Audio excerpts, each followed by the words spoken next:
Okay, Bismillahirrahmanirrahim. Assalamu alaikum wa rahmatullahi wa barakatuh. Good morning, everyone.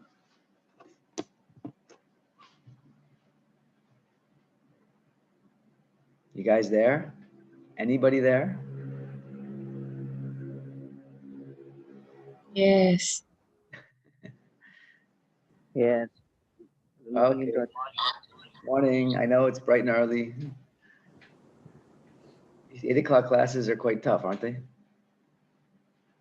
I actually, when I got the schedule last semester, I tried to change the time, but they wouldn't let me because apparently this semester, I don't know why, but your schedules are quite packed apparently.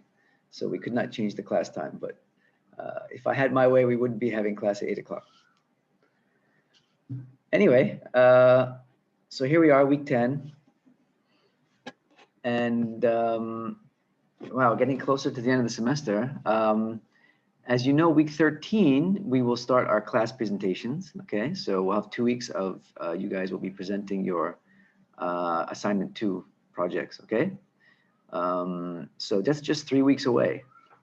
All right, so today I'm going to try and limit our the lecture time to just about an hour, and then I'm going to give you the second hour to work on your own time, to work on your topics and questions. Remember, for tomorrow, I asked you to prepare your topic for assignment 2 and then your interview questions. All right. And so what I've done is I have in Puchablast, let me go to Puchablast here. I have created the link. Oops, that's not Puchablast. Okay, so here's today's agenda. Okay, and then, sorry, this is not what I want to show you tomorrow. So for tomorrow's class, I've created the link already. And what you do is you can upload your topic and interview questions here at the link. Okay, just click on the link and you can upload it. Use a Word file or whatever is fine. All right, and then tomorrow during class, you guys, some of you will present. You can present your questions. And that'll be good because if we can get volunteers tomorrow to present, it'll help the rest of the group, I think, to have a clearer idea on what you have to do. So I'll give you feedback and stuff. So we'll use that time tomorrow for that. Okay. I will just pick a few examples and then we can go through them, and then that should give you a better idea of what you need to do. All right. So go ahead and upload these by tomorrow's class. Okay, and again, these little assignments that I keep giving you throughout the semester, these are going to work for you as like extra credit. Okay, so if there's any deficiency or any shortfall in your other assignments, these little small assignments that I've been giving you will help give you some extra points for that. All right, so don't think that they are not going to be useful, even though they're not official assignments. All right, as I mentioned earlier in the class. Okay, is that clear to everyone?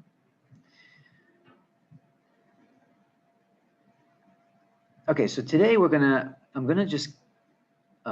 discuss the topic of youth participation and specifically youth adult partnership. And what I'm gonna do is a little bit different. I'm gonna first present a case study, an actual case study of a youth adult partnership that occurred in Malaysia. All right, and so this is based on a study that we did here in Malaysia. And I'm going to present the case study, and then after the case study, I'm going to just briefly describe what youth adult partnership means conceptually. Okay, so I'm going to start with the case study, and then after I'm going to just discuss it a little bit about the concept of it. Usually we talk about concepts first and then case study. All right, so today I'm going to start with the example and then follow that with a little bit of theory. All right. And then you can see here also I've uploaded this. This is a book chapter. This is a chapter that we wrote about this youth adult partnership, and you can read it for further information. And this will also help you to prepare for your final exam. But it goes into more detail about the case study. All right. So this is an additional resource for you. Okay, so let me get going with the. Okay. Are there any questions before we start? Any comments? Anyone want to share anything? No. Are you guys there? Just want to check. No. No. Wednesday mornings are really funny. Okay. Okay. So this is the topic of youth-adult partnership. And youth-adult partnership is all about involving youth in decision making. All right. So we talked about in the past, we talked about our recent classes, we talked about PYD. Okay. Does anybody remember what PYD stands for? What does PYD stand for? Do you remember from our previous classes? Positive youth development. Yes, excellent. Very good. So how do we put PYD into practice? Okay, well, one of the ways is by getting youth like yourselves to be participants in decision making. Okay, so for example, we create youth associations and youth organizations like PASUMA is a student organization. Okay, there's also student organizations or youth organizations outside of universities, right? There's community-based organizations, there's NGOs, national NGOs, local NGOs, all these different organizations. The idea of youth adult partnership is to get youth involved in decision making within these organizations. And this is part of PYD. This is how we help young people to develop their competencies. Okay. And so this is today's class. I want to quickly share with you a case study about a youth adult partnership that occurred in Malaysia, or that is still occurring in Malaysia. Okay, I'm going to go back to the other stuff later. Okay, so this youth adult partnership, this organization is called BASUGA. Okay, and it stands for Belia Sukan Gaya, or in English, the Gaya Island, actually Youth and Sports Association. Gaya Island Youth and Sports Association. Okay, so is anybody in the class from Sabah? Do we have any Sabahans in the class?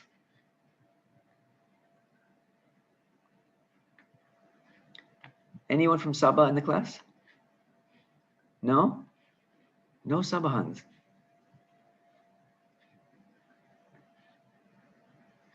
No, okay, interesting. Anyway, oh, I see somebody raised their hand. Irma, you're from Sabah.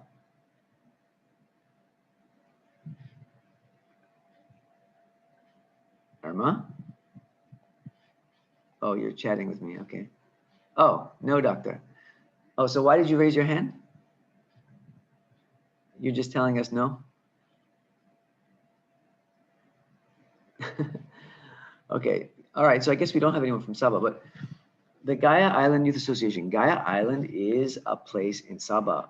For those of you who don't know, do you guys know where Gaya Island is? Oh, it's okay. No. You don't know where Gaya Island is? Okay, so let me just fast forward this and I'll show you where Gaya Island is. Okay, so Gaya Island, okay, if you look on the map on the right, you see the coast of Sabah, you see Kota Kinabalu, okay? So right off of Kota Kinabalu, if you're in Kota Kinabalu and you look out into the sea, you'll see a big island, okay? So as you can see on the right here, Gaya Island is this big island right off the coast of Kota Kinabalu, KK, right? And it looks like this on the left, okay? It's a very interesting island, okay? What makes it interesting is, as you can see here, there's nobody living actually on the island. Everybody lives off on the coast or sort of off to the beach, right? They live outside, not actually on the island, right? And so actually Gaya Island is part of what's called the Tuanku Abdul Rahman Marine Park. And so a lot of people go there for snorkeling, you know, and for those kinds of things. But as you can see, there's also people living here off the coast of the island, which is very interesting, right? Why would people not be living on the island? Why would they be living off the coast or on the coast of the island? Anybody know? Can you guess why? Who can guess? Anyone?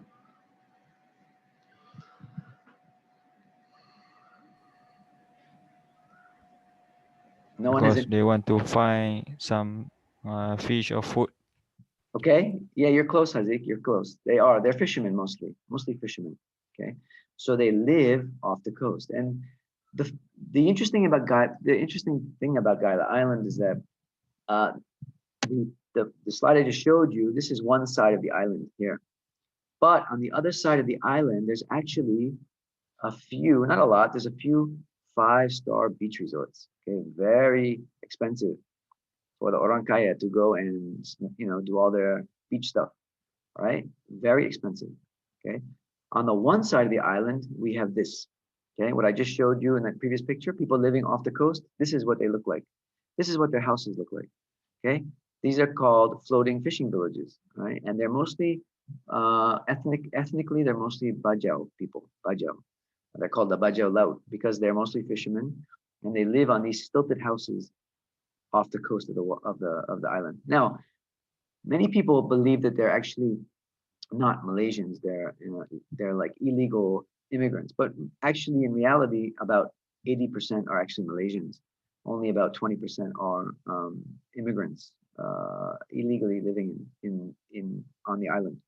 So the vast majority are actually Malaysians, but they come from mostly from the Philippines, and they're mostly Bajau people.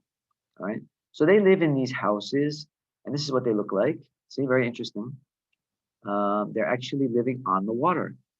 Okay, and as you can see, they're very poor.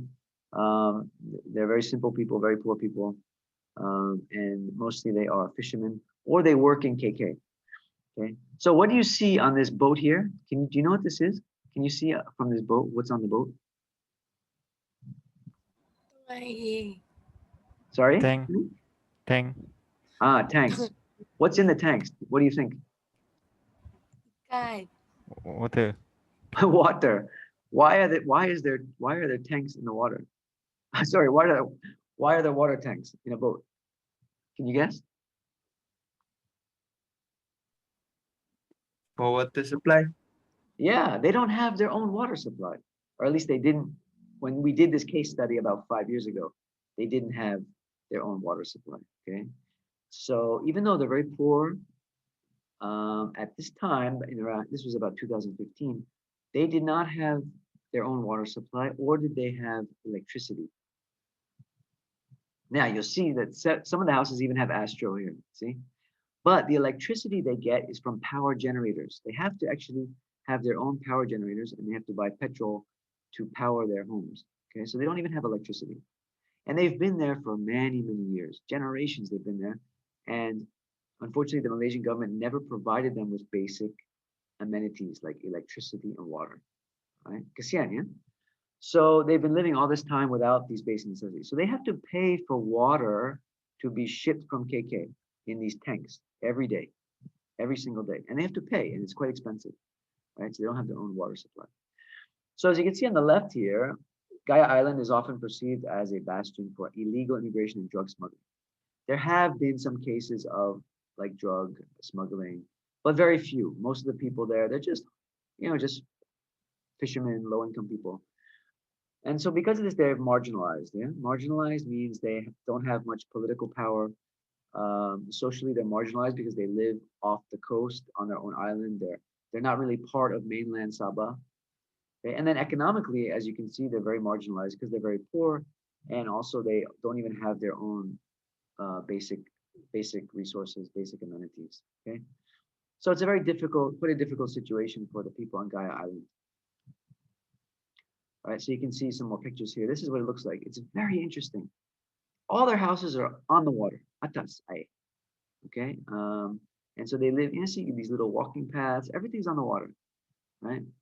And so, of course, they have very few basic services. And this is actually a picture of the school, one of the schools on the island. You can see even the schools have these big water tanks. They have to have their water brought in from the coast, from the mainland, yeah? So even the schools are out on the water, and they are actually referred to as the floating school. Okay, so the students go to school in the floating school on Guy Island. It's actually a very nice school. I was there. It's very beautiful because literally sits on the water, right? But of course, it's difficult for the students in a lot of ways. So what is this Basuga all about? Okay, so that was the basic background about what Gaia Island is about. Now, who is this Basuga, this Youth and Sports Association? Well, Basuga was originally established in 2007, and it started just with 17 members. Okay, so 17 youth. These Belia, they got together and they started this Youth and Sports Association. However, by 2015, they had already over 400 members, 15 to 40 years old. All right. And they started with 2 core programming areas. Okay, so they started with both, they really started with sports. That's why they're called the Youth and Sports Association. The young people on Gaia Island, they really love volleyball. Okay, I don't know, it's because maybe they're on the beach or whatever, but they really love volleyball and they're very good at volleyball. They win all kinds of tournaments and stuff. So they really love volleyball and they love football. Okay, bola sepak and volleyball. And because, you know, as you can see on the island, there's not much for young people to do, right? They're isolated. They don't even live on the island. I mean, they do have some land on the island, like on the beach and stuff, but they don't really live on the island, so they don't have much space. But they do have an area for volleyball and for football. And so there was a group of youth who were like in their 20s, and they really wanted to do something for the young people on the island because they saw that the youth on the island were idle. They weren't doing anything. They had nothing to do, right? So some of them got involved in drugs, and it was a pretty bad situation. So they wanted to do something for the other youth on the island. So they started this Basuga, okay? And as you can see, it started with only 17 members and grew all the way to 400 members by 2015. How did they do it? How did they become so popular? Well, that's partly what we're going to discuss. Okay, so they are governed by a 15-member executive committee, okay, and they have elections every year. This is what a youth association does. They're run like a regular organization. They have executive committee, exco members, okay. 70% of the members are male, right? And then there's 3 age groups within the association, okay. The Persatuan has 3 age groups. So they have the 15 to 18, sort of the adolescent group. And these are most of the general members. So these are mostly the young people that join in order to partake in the activities. Okay, so they have sports activities, but now they have more than sports activities. They do other activities as well. They started with sports, but they've expanded to other types of activities, right? And they have what's called the emerging adults group. All right, so after the 15 to 18-year-olds, they have the 19 to 30-year-olds, which is sort of like the emerging adults. And these are mostly the leaders in the organization. These are definitely the most active members. Okay, these are the ones that founded Basuga. They were in this age range. And then in those days, because this was before the Malaysian youth policy was 30 to 40 years old. Okay, so at that time, the youth age was all the way up to 40 in Malaysia. So it was 15 to 40. So they had this 30 to 40-year-old group, and these were older youth, right? These are sort of, you know, the young adults, and they are more established. Most of them have families already. They're working and all that. So these youth act like ambassadors or advisors. So they have a lot of connections with the outside community, with adults especially, okay? And so they are good at bringing in resources to the association and liaison with the outside community, especially the adult community, all right? This is the particular strength of the 30 to 40-year-old ambassadors in the association, okay? So within the associations, we have these sort of 3 groups, right? And this is sort of true of all the youth associations last time when they were 15 to 40. They had these sort of 3 groups, okay? So there's a picture of some of the leaders, the EXCO members of Basuga. Obviously, the Matsale in the middle is not part of Basuga. He was a researcher at the time. So me and my research associate, Encik Hilmi, we spent time there and did our research there on Basuga. Okay, so you can see there, these are the members. And so the man in the middle, that's Shafiq. Well, his real name is not Shafiq. I'm going to call him Shafiq. Shafiq was the president of Basuga at the time. And the young woman here and I forgot her name at the moment. She was his younger sister. Now she was the president after him. So she became the president of Basuga at only 22 or 23 years old.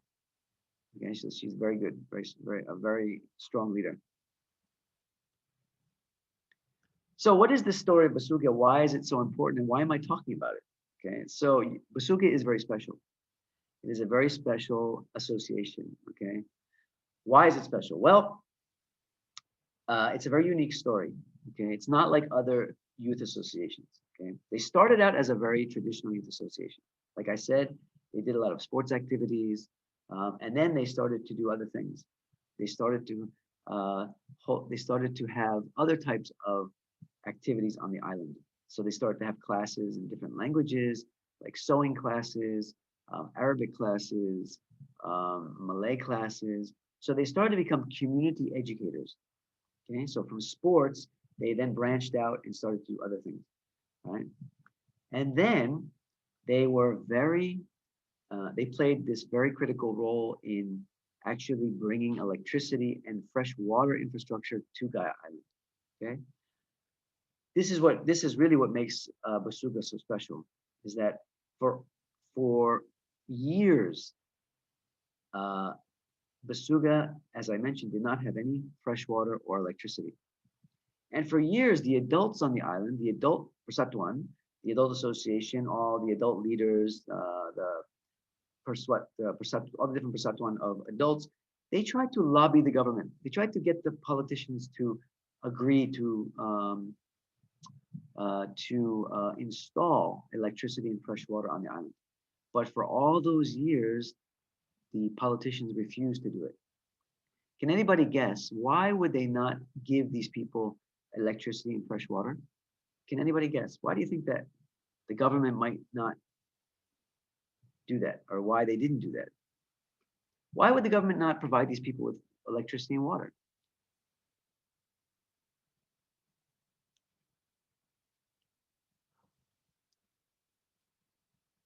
Who can guess?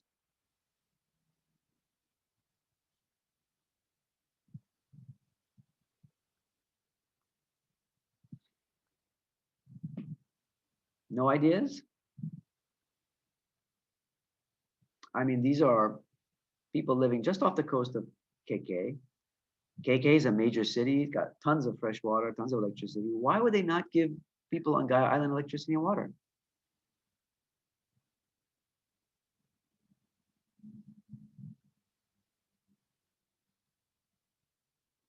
Nobody has any idea?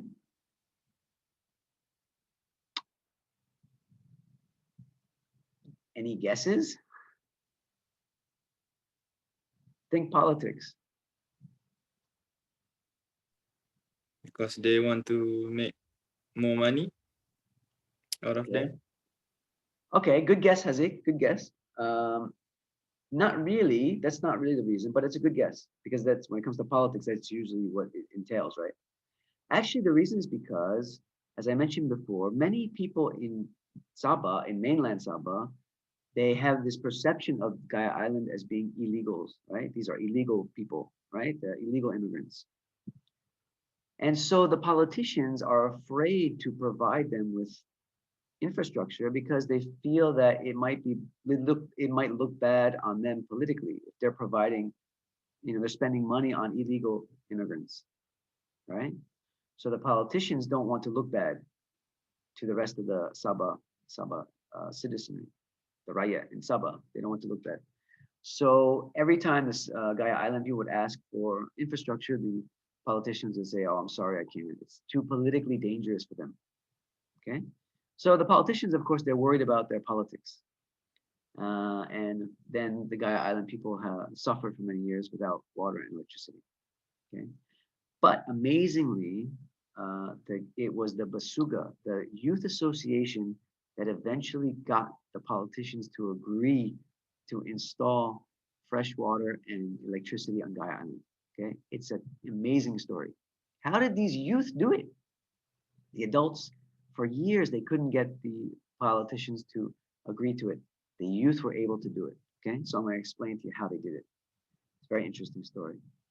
Okay, so for us, as the researchers, we were concerned with, we want to understand how youth adult partnership helped Basuga transform from a traditional youth program provider, just doing sports programs, stuff like that, and they became this agent of social and community change, social and community development.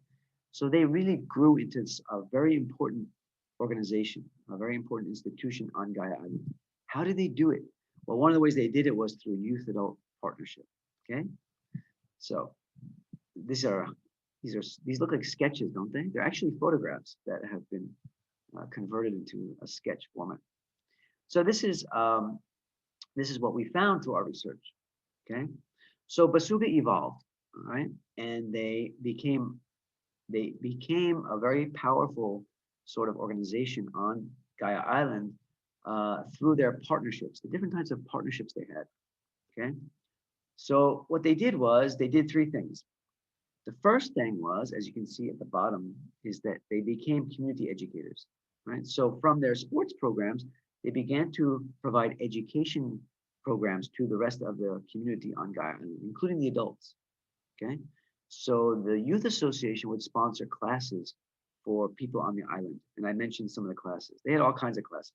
They're doing language classes, teaching them how to use computers, teaching them how to sew, right? So they would sponsor all these different classes, and they became community educators, right? And what that did is that got them very popular among the rest of the Gaia Island community. All right. So first thing they did was they forged partnerships with the community leaders and the adult residents. All right. So as I mentioned, they began as providers of sports programs and non-formal education programs, like I just mentioned. Right. From there, the adults on the island start to take notice. All right. So they're engaging the residents. They're engaging with the school officials, the principals, right? The counseling teachers, the parents, the village heads. Okay, so these are all kampongs, right?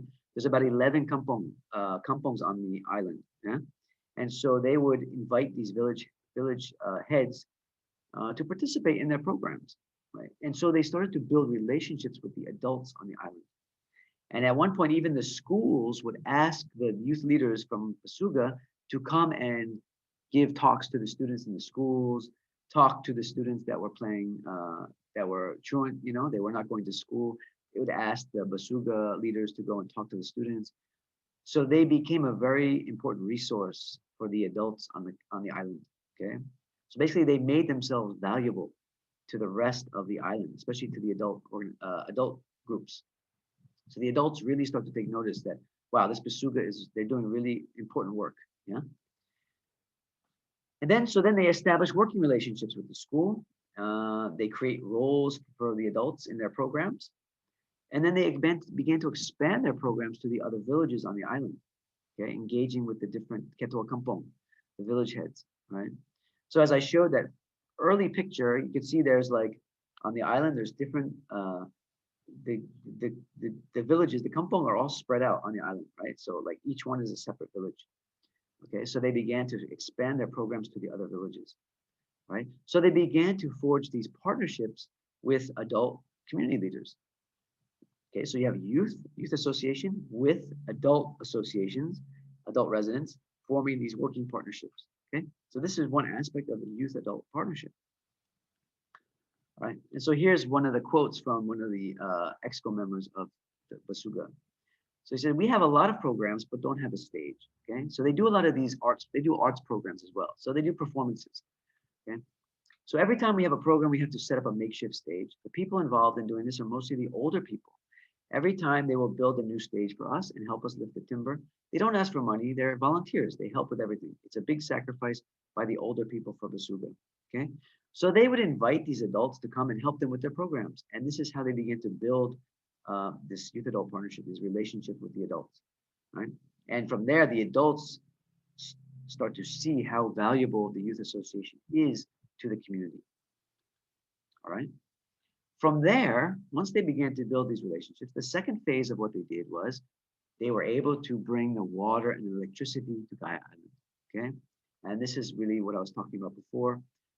Now, how did they do this? This was a really big accomplishment by the youth association, right? Well, one of the things this actually happened. This actually began back in 2008.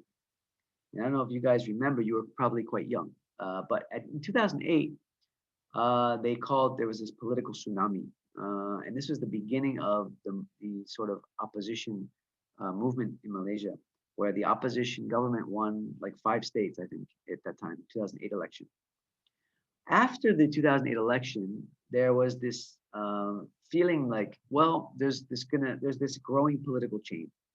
Okay, so the politicians in Sabah at that time were very concerned about their status with the people, right? Because they felt like, uh-oh, we might lose we might lose the next election. Okay, so there was this feeling like they had to do something. So, but the youth leaders in Basuga, they recognized this, that there was this political change in the air, right? And so because of this, they could get the politicians' attention, right? And they could ask the politicians for support because the politicians were in a very, not very, sort of a precarious situation. They could lose the next election. So they really need to be conscious of helping out their constituents. So they recognized this opportunity for getting the politicians to agree to helping them because of the political situation. Right? And then what they also did was they created relationships with influential individuals and organizations outside Gaia Island. So some of the youth leaders, at the time, they were going to school in KK. Some of them were working in KK. So they began to invite these organizations that they knew in KK, just such as the Sabah Electricity Company. Okay, I forget what it's called. It's not called Tenaga. It's called something else. But so they would go there and they would invite them to sponsor their programs and get involved in their programs. So they began to build relationships with these organizations in KK, in Sabah, outside of Gaia Island. Okay, and so that was a very important step. Okay, from there they got resources and they got support. All right, and then what they did was very, very clever. So one day, they decided to have an environmental program in Gaia Island, okay, Youth Association, Basuga. And so they want to do an environmental education program. So they want to educate the Gaia Island people about environmental awareness. So what they did was they have a big program, and they invite many of these organizations from KK, including the politician, yeah? I don't know if it was the Dun member of the Adun representative or parliament representative. I don't remember which one, but they invite them to the program. Okay. And then during the program, they ask the political leader, the politician in front of everybody, they ask him, when can Gaia Island finally get its water and electricity? Right. And so because the politician was in front of all these influential people, organizations, of course, they felt pressured to say, yes, we will support and we will agree to give Gaia Island water and electricity. Okay. So the Youth Association was very smart, very pandai, very clever on how they did that. Okay. So they used influence. They used influence from other organizations. They used influence from, other people outside Gaia Island to put pressure on the political leader to give Gaia Island its water and electricity. Okay, so from there, the politicians agreed. Okay, finally, we will give Gaia Island its water and electricity. Right. So it was the Youth Association that was able to do this. So here's Shafiq explaining what happened. So he said we set up a program and invited the village heads, the YB. Okay, so the YB local political representative, the KK City Hall, DBKK, and the school leaders, in addition to all the local community members. So they all went to Gaia Island for this program. And during the program, we asked the YB why electricity and water supply is not provided here. We gave our opinion and together put pressure on him, the YB. Okay, so you can see they put all this pressure on the YB in front of everybody. Okay, very courageous, actually, very courageous of Basuga to do that, right? Very courageous.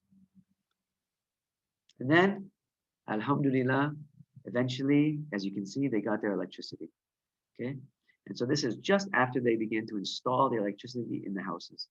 So that's Shafiq showing off the electric meter on the house. So for the first time in their history, they had electricity in their houses. Now, for people like Guy Island, they don't know how to use electricity. They don't know what this meter is. They don't know how to pay their bills because they've never had it before. It's their first time, right? So who's going to educate the community about electricity, how to use electricity, how to pay bills, etc.? Basuga. Basuga. Okay. So the third thing that Basuga did as a youth adult partnership was they took the lead role in educating the community, right? So Basuga asked to take the lead in the transition and installation of water and electricity, all right? So they worked very closely with the adult community leaders to lead the effort to educate the community, right? So this is a very important role that they played. And literally they had to go door to door to educate the community members about the transition process. Okay, so they're going to install all these things, install pipes, install wiring, install the meters, right? They're going to get a bill every month. This is how they pay the bill, right? This is how they read the meter. This is how they, keep their electricity costs down, all that stuff. They literally went door to door and educated the community members about how to use these new things, right? And because of that role that the youth leaders were playing, the youth association members were playing, the adults on the island, on Gaia Island, began to see Basuga as community leaders, right? So it changed their perceptions about the youth. Imagine you live in a community where they look at the youth leaders and the youth association as these community leaders. Oh, here comes our youth. We're so proud of our youth, right? These are really important youth. Imagine that. It's unheard of.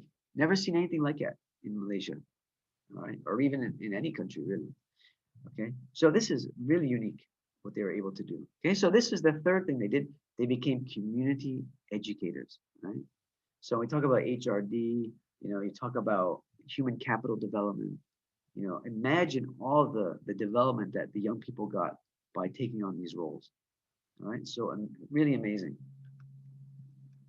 And so this is one of the adult residents, on Gaia Island. They say here, the youth are now going into Kampong Lokurai and Kampong Loparu. The people there see something different because the ones managing the electricity installation project are the young people. The contractor, his name is Amin. He's a young person. He's helping the village to get their electricity supply. So it's like that. The community's perception on Gaia Island is anchored to the youth. Okay, so they're so proud of their youth. They're so proud of their youth. All right. So this is a very, very interesting, very powerful example of youth adult partnership. Okay, so in conclusion, Basuga extended its role to community organizer. Okay, so from a very sort of generic sports association, they became community organizer. They became what's called an intermediary organization. An intermediary organization is like an organization that goes between, like they go between the residents of the community and the policymakers. So they're sort of in between. They play that intermediate role. Okay, and then they became community educators, right? So they organized the community through educational programs, right? They became an intermediary by working with the political leaders and the businesses to bring in electricity and water. And then they became community educators by educating the people on Gaia Island about their new electricity and water. Okay, so they play these three main roles. Each role was critical to Basuga's success in bringing about change on the island. Okay, so this is what we call social justice. Okay, they really played a role of social justice, bringing social justice to Gaia Island. Okay, and it was the youth that initiated the changes by forming these partnerships with a variety of different adults and different adult organizations. Okay, so this is all youth-led, youth-initiated. Okay, they're very, very interesting, very unique. Okay, they really believe that they can do it. No one has to tell them what to do. they just take the initiative and do it, right? They're very strong. Okay, that's Basuga. Okay, so there's the Matsale again with some of the youth on Gaia Island. And this is at their school, actually. You can see this is on the school floating on the water. In the background are some of the houses at Gaia Island. Okay, so that's basically the case study of Basuga that I wanted to show. Now I just want to go back and are there any questions? Any questions? Was that clear to everyone? Were you able to follow? Yes. Yes. So For Amir, now, do you have yes. any- thank you, Haziq. Thank you, Amir. Any questions about that? What did you guys think about that? About Basuga? Have you heard of anything like that in Malaysia before? No. No, No, this is the first time. first time. Yeah, I think if you even if you go and look up Basuga, I'm sure I'm sure they're still very active. Last time I was in KK, I was able to see on top of if you look at the island from the KK from the coast, you can see on the top of the mountain. There's not mountains; they're like hills. At the middle of the island now, they have these big water tanks, and that's the water that was installed as a result of their efforts. And before that, when we were there the last time, they didn't have that. Okay, so really amazing. I mean, really a great story of social justice and how youth led the way. Youth led the way. Okay, so young people can do really a lot of really amazing things when they're organized and when they work in partnership. And this is the thing: youth adult partnership is working with adults, working side by side with adults to accomplish these kinds of things. Now, what is youth adult partnership? Well, youth adult partnership occurs in many different ways, as you can see in the pictures there. Sometimes it's young people working. Sometimes it's young people working here, like with adults on committees, right? Or giving feedback to adults about certain things. Sometimes it's young people getting involved in, it could be a protest, it could be a campaign for something. So working with adults on these type of campaigns, community campaigns. It could be just recreational activities, young people and adults working together on recreational activities, outward bound type programs and stuff like that. Okay, so this could be more of a campaign kind of thing. All right, so any kind of community-based activity, again, projects where young people and adults are working together. Again, that's really what youth adult partnership is all about. Sometimes you read about things like youth engagement, youth leadership, youth voice. These are all sort of examples of youth adult partnership. Okay, and it is a strategy for engaging youth in major decisions and collaborative action in programs, organizations, and communities.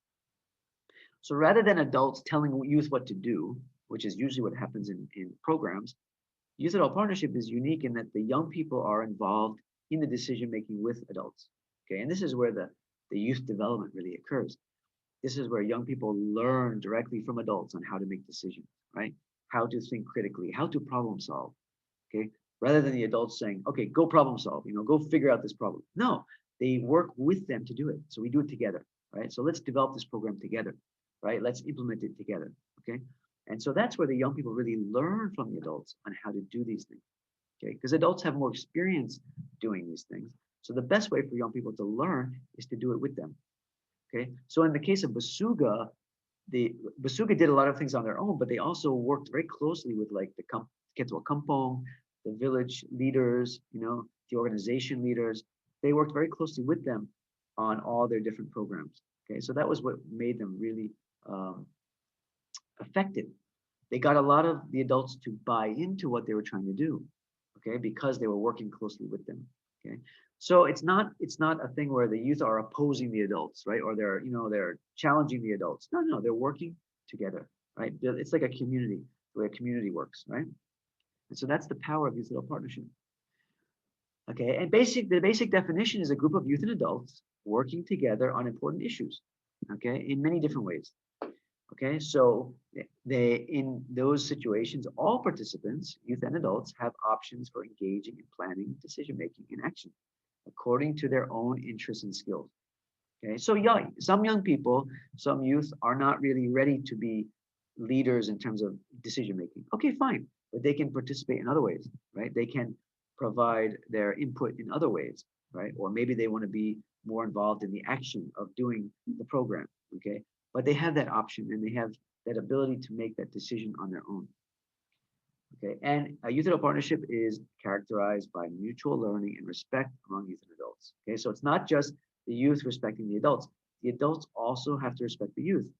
Okay, they have to respect the fact that youth should be involved in this type of decision making.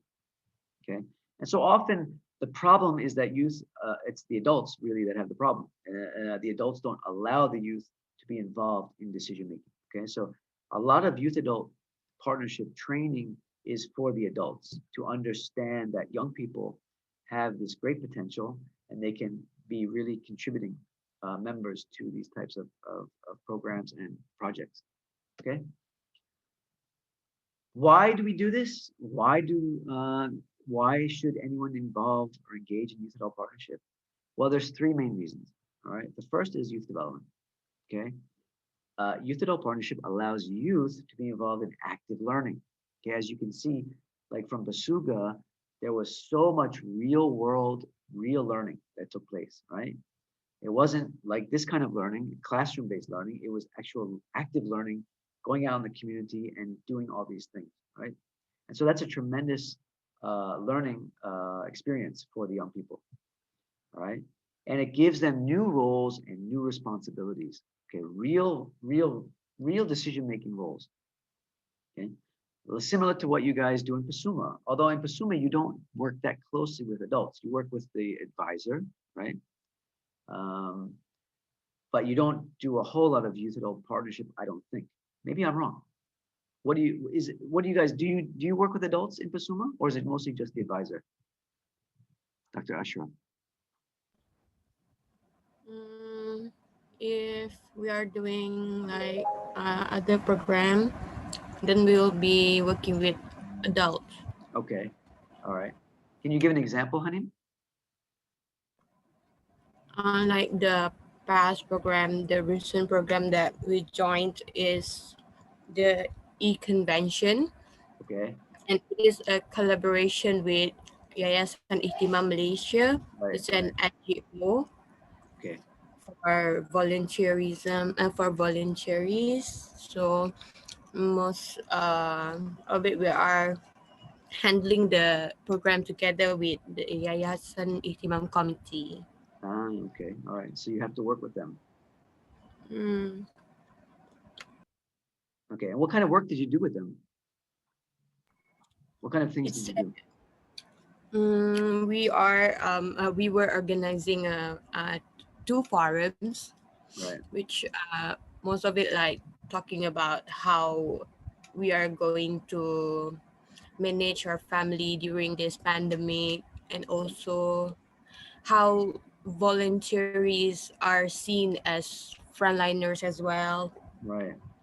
Okay, So most of it like they are like a win-win situation, like they are introducing Pusuma and yes, and Ihtimam to the public, but also they are gaining the participation for their own KPI and also for Pusuma's KPI.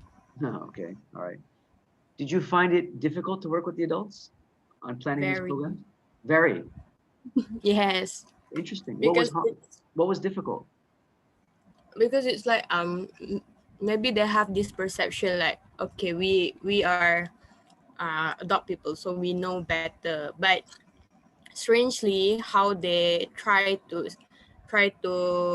organize the program online, but they still try to imply how we always organize the program through physical program. So most of it like we were I'm not saying that we were bickering, but we really have the collision of opinions regarding how to do the program.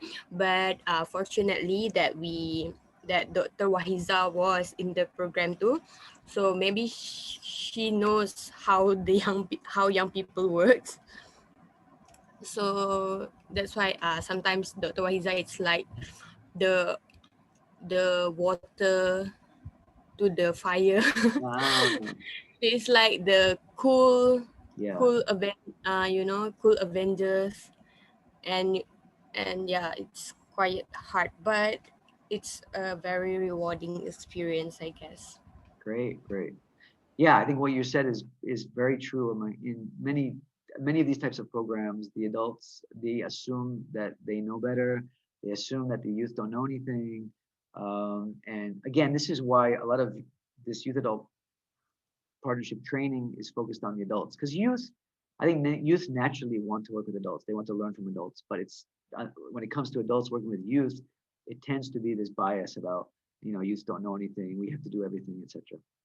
If it was me, if I was involved in that program, I would have, if it had anything to do with online, I would have turned it completely over to youth, to the young people, because they know that world. You guys know that world much better than adults in a lot of ways.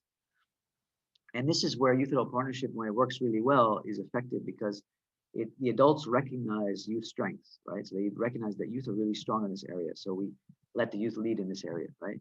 Maybe the adults are stronger in certain things, so the adults take the lead on those things, right? So there's a real partnership that works. And yeah, people like Dr. Wahiza probably understand that much better than the others. But Dr. Wahiza's role in that situation, Hanim, we would call her an advocate, so a youth advocate. So a lot of times young people, they need adult advocates to sort of help them, to be heard, right? To help them to convince adults that that youth can play these important roles. So it's a very important part of it, to have these adult advocates advocating for youth to be involved. So yeah, that's a very good example. Thank you for that sharing. So that's youth development. And yeah, it is a very rewarding experience, I think, for a lot of young people who are involved in those kinds of programs. It's also an issue of civil society. What is civil society? Well, civil society is the kind of thing where the idea that everybody has a role to play. So whether you're young or old, there's always a role to play. Just like a community, in every community, everybody has a role to play. You can always find things for people to do that can contribute to the overall success of the program. Yeah.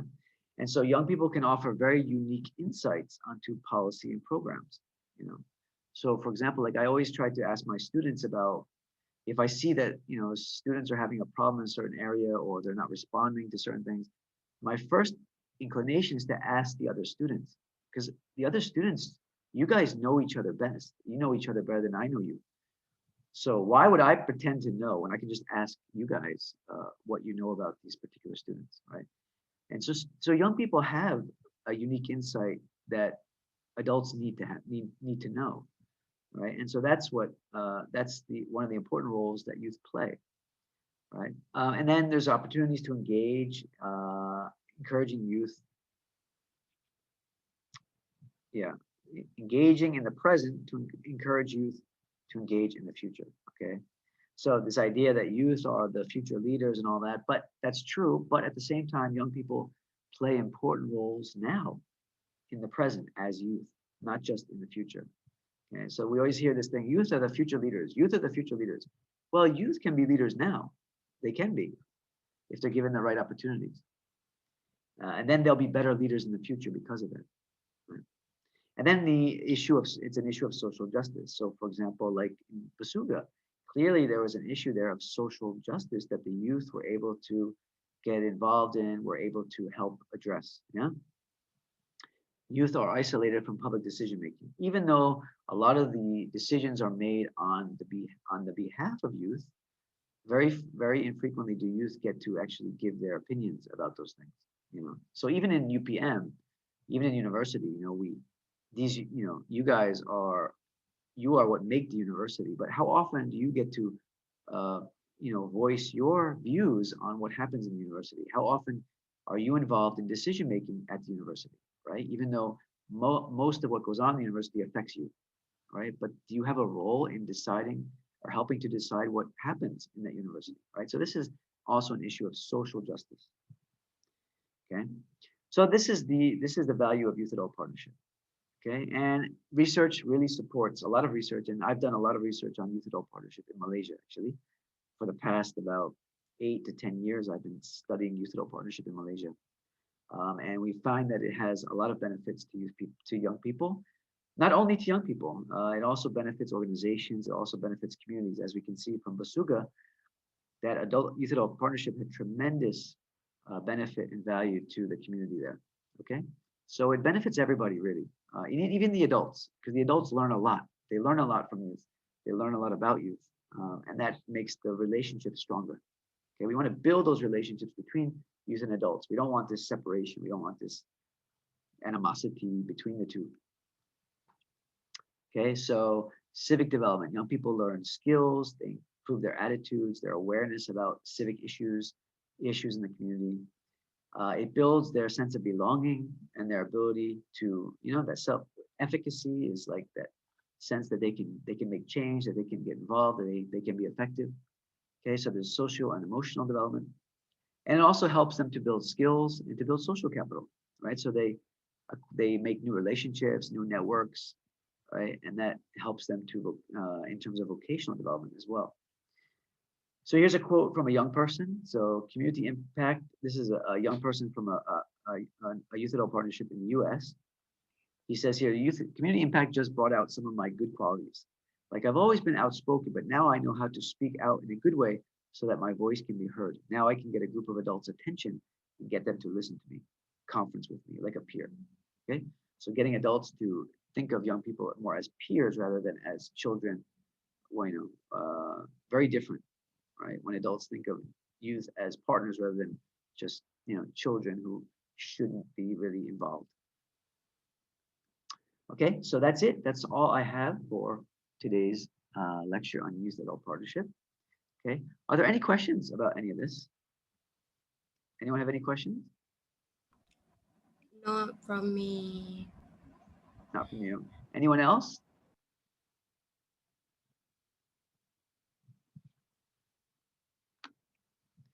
Questions? You must have some questions.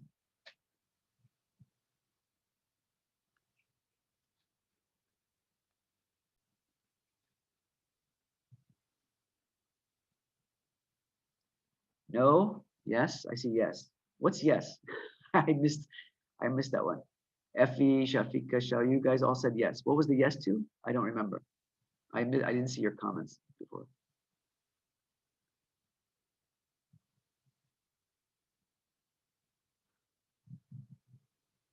Anyone? Effie, Shafika, or Sharon?